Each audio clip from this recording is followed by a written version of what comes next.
Well, I was mentioning about my mother being a victim, and that my perspective, that perspective of mine is definitely colored um, from the fact of me being a woman, and I identify myself as um, somebody who had to really work harder than a man to get the same outcome. And so I'm always going to be sympathetic to a hard working woman coming from my angle, and I see my mother as a hardworking woman. So when I say woman, my sympathy towards another woman is definitely, first of all, right, like physical body. I had suffered many issues. Obviously, the most common thing that people attribute for a woman is the body issues or the looks and stuff. So those I did go through those experiences in India as a child. I left India when I was 24, I think, around that time. So definitely my color, how I look, and they did have, because of the others' comments about me, and which I mentioned to you about my father or my family members comment, in particular my father. Different people said different things, but my father's was, yeah, like, you're dark and you can't get married, or along the lines of, like, you'll have a hard time getting married, or you can't talk like that, you can't sit like that, all of these as a. So physical, I think, appearance is one part, but I have to say, after I came to US, I experienced exactly opposite of it. So I do not have any body issues. In fact, I don't feel like, oh, I'm this beautiful, and then like arrogant and that manner. But I just feel secure, right? I just don't feel one way or the other. I don't feel like, my body, physical appearance, right? So physical appearance is working against me or working in favor of me. It's just like not an issue. But around the physical aspects for a woman, I did struggle both in India and also in US about me not feeling physically strong, right? Physically not strong, not from a perspective of having to fight man, head on. Somebody was physically inflicting harm on me, and then I had to protect myself. Not from that angle.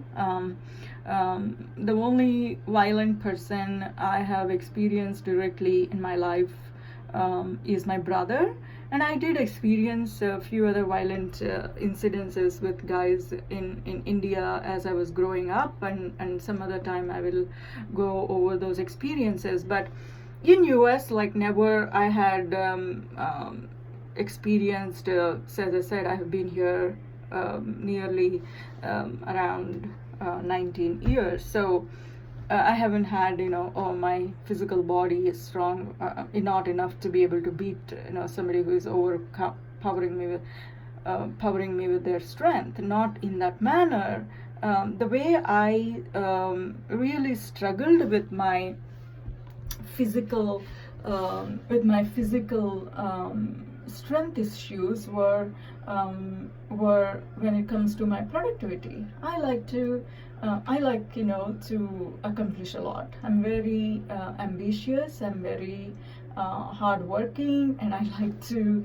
I don't want to say I want to go up, but I would like to accomplish my goals, and I have set very high goals for myself, and it's not for anybody. It just gives me a lot of fun, and it's my way of, like, making sense of the world around. So in that pursuit of my goals, I always felt that my physical body was not cooperating with me, because I would feel tired, or not being able to do as much as I would like to do in a day, and mainly because my body was hindering me to do that. And I tried to handle that, through trying to eat better food, going to the gym, trying to do. I did all those things, but still, my body has like I felt, this body that I'm in is actually my enemy from that angle. It's my enemy. It's coming in the way of what I would like to do with my life. And only which I told you, recently after I started taking those for life tablets, my health, my energy levels are much better. So yeah, I consider women's body is weak, when compared to a man, and so definitely I feel sympathy towards other women from that angle. So I extend that to my mother. My mother was very weak, and she had kids at a very, very young age, which was, by the way, again, there is more more on the top of topic of like having 4 kids. I never had to experience that, where a man coming to me and then, or I never gave an opportunity for any man in my life where they would come and like say, you could have this kids, you should have kids because they want to have it. Like no, never in my life. I never gave any chance to any man to dominate me or tell me what to do or what. I never had experienced that. So I don't know that from a experience standpoint, that my mother was forced to have kids against her wishes and against her physical capabilities, right? So the doctor said, if you continue to have kids, you're going to die, because she was so weak. But my father would not practice family planning, and it's kind of like his exhibiting his like manhood for some reason, having kids, and then having this like a weak woman who is weak, crying and telling, I can't have kids, like my body is weak, I'm dying, please stop, right? She didn't even have her own, she couldn't be heard. She could be heard. And so I feel more sympathy, on for that, right? So she had suffered. Then now she's young, she's weak, and then she has these kids. And imagine, she has these 3 kids, after me, who are, as we talked about more about my brother, and we will eventually talk about our other 2 sisters who has mental health issues. So imagine her life, right? For my mother. So I consider my mother to be a victim. But at the same time, after I came to US, as I said, I have spent a lot of time analyzing all these things, reflect about all these things, read about all these things as much whenever I get a chance. Obviously, I do my work and stuff, but so I learned a lot after coming to US. So one of the things is that women, when they have kids, they actually get into depression, same way how when people have a trauma or they go to the army and then when come back, they have this post traumatic stress syndrome, right? And it's a women too, it seems, they go through huge depression.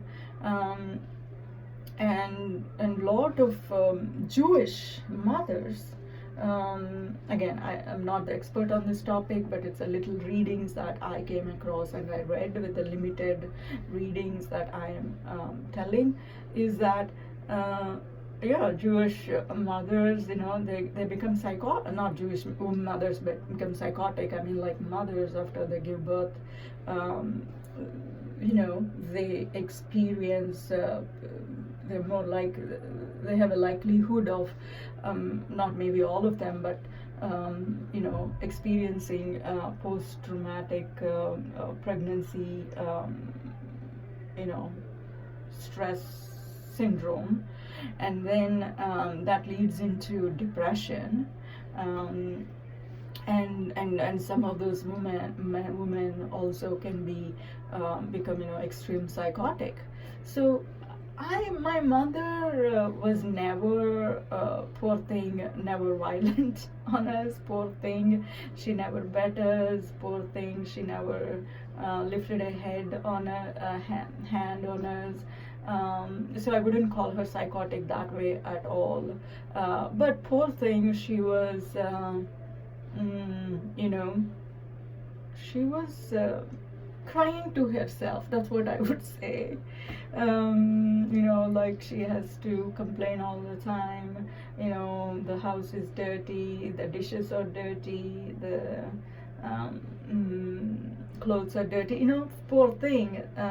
Around the household work, she would suffer because she also used to go to work. Why she took. And I respect her a lot, and that's again comes on me reflecting myself as a working woman, the struggles of a working woman, that I can relate to personally. So obviously I reflect upon that experience. So when the doctor said if you don't eat well or take proper nutrition, you would die, and she got tuberculosis, which is TB, and my father would not support her for eating better nutrition, and she did not have money on her own hand, and so she went and took a job, and that was 300 rupees at that time. 300 rupees is less than $5 per month. She has these 4 kids. She's weak, and she has this mentally ill kids, and then she went and took the $5 per month job, and she would buy milk, and she had taken good care of her like that, in ways that she knew. She tried to give us milk, she tried to give us fruits, and try to give good food because she was weak.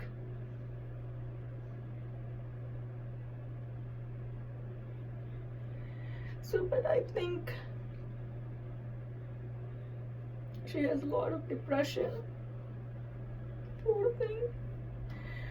Having those kids like that, I think she had depression. So the way she dealt with that was she went to these churches, and we'll talk about Christianity in the lower caste people in India. What form does it take? And on women like this, right? So I think that church there is an enabler for depression, addiction. So my mother is depressed, and then they would go to these churches, and what they feed at this church is, you're bad, you're this, you're weak, you depend on God, and God will take away everything, and you cry, and you give this money to God, then everything, that kind of like very depression enabling environment they create for this poor woman. And my mother became a victim of that system. So that's what the Christianity did to her, poor thing. So my father used to be violent. He would beat her, The thing about this dynamic about my father and my mother is it's not so much typical, beating. You would see as, the husband goes and drinks and then come home and beat the wife and things. My father did not have bad habits like that. um, at later point in time he started smoking cigarettes, but he's not like an addict, like, typical abusive person. But I think where the problem came is my father had these kids, 4 kids, um, more than that he can support with his salary. And then he would ask my mother to go get money from my grandparents, and that would hurt my mother. And at the same time, my father would not respect my grandparents, and so that caused. And then so my mother would talk back to my father in a disrespectful manner because of that behavior that he would show. So let's say he's not asking mother to go and get money from her parents, right? She would not be disrespecting him, you see, but he would ask her to go get money from them, for, to run his home. And so then the mother obviously will not be able to show respect to him, and so then he would beat her, and then he would be very violent. When he gets angry, he would be very violent. He would like, yeah, throw stuff, and she would run on the streets out of fear, on the streets out of fear. So poor thing, she she had to go through, that type of life as a woman. So I think, so she was never given tools to deal with the post-traumatic stress-related disorders of bearing kids. First of all, she didn't have a choice. She was forced to have those kids despite her wish, despite her health being negatively impacted. Then she was forced to go to her parents to bring money to support these kids, and then she was working to support herself. And then my father was violent and beating her, right? Telling her to stop working. Illogical. He's not able to provide, and then he wants her to stop working, right? And she's dying, and he doesn't care, like, to take care of, like, her body, like, so she wouldn't die. So poor thing, she is not in a position to take good care of her body. She didn't have control over, how many kids she could have or not.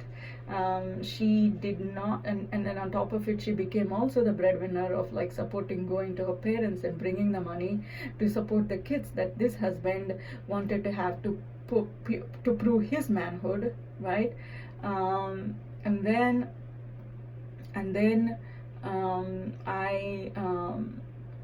then if she was never given tools to really, and then to deal with a mental diseased kids. Imagine, why wouldn't I feel sorry for my mother, right? So sorry, so sad. So I still feel, she has that depression, and I would love to pull her out of it, but she's so much deep into it for 62 years that, but it's like a huge magnetic pull for her. Even if I want to pull her out of it, she cannot, because she has this on top of it, this imposed feeling, like, there is no other way, which is, okay, you have to take care of your kids, and that's your duty, and which she's doing. But then they are into their 40s, but still coming, even on her deathbed, coming and asking her for money, right? So, but still she thinks that's the way a mother should be treated. She believes that that's a way the mother should be treated by the kids, and she enables it, poor thing. So I feel very very, very sorry for my mother, as another woman. And I don't know if I'll have an opportunity to pull her out of it, because she wouldn't give me an opportunity to do in the right way. But we'll wait and see. God had given me, shown me so many things that I have never dreamed about.